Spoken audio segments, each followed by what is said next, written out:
I'm Jeremy Kinney, and I'm the curator for the Martin B-26B Marauder Flak-Bait. This is the American aircraft that flew the most missions of any during World War II, and is truly an extraordinary World War II artifact.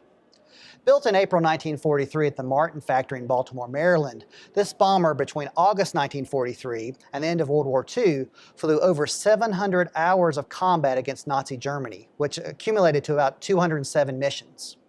And that's truly extraordinary in terms of aerial combat during World War II, where only a handful of aircraft reached 100 missions. And when you have crews flying between 25 and 35 missions before they rotate home, there were several crews who actually flew this particular airplane, Flak-Bait.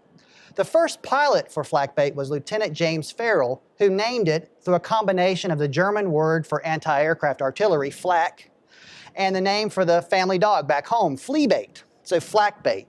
And the airplane really lived up to its name over its career between 1943 and 1945, in which it accumulated over 1,000 holes through flak and shrapnel damage during combat flying over Western Europe. So this airplane as a survivor really stands out, where only aircraft, they were used up so much in terms of combat. This one is a true survivor, and it's just by the irony of history that the name Flak-Bait, it really was one of the most damaged and most attacked airplanes as well.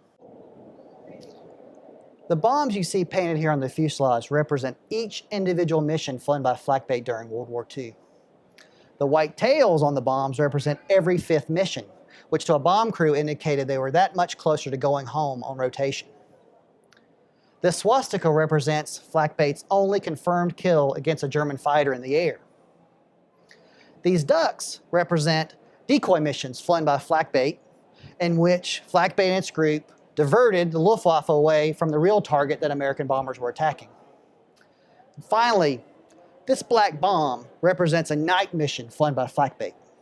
In terms of the legacy of this airplane, the Army Air Forces saw it as an important aircraft. So rather than sending it to the scrap heap in the wake of World War II, they preserved it. They saved it in 1946, and by 1949, the newly created U.S. Air Force donated it to the Smithsonian Institution, which has been in our custody ever since.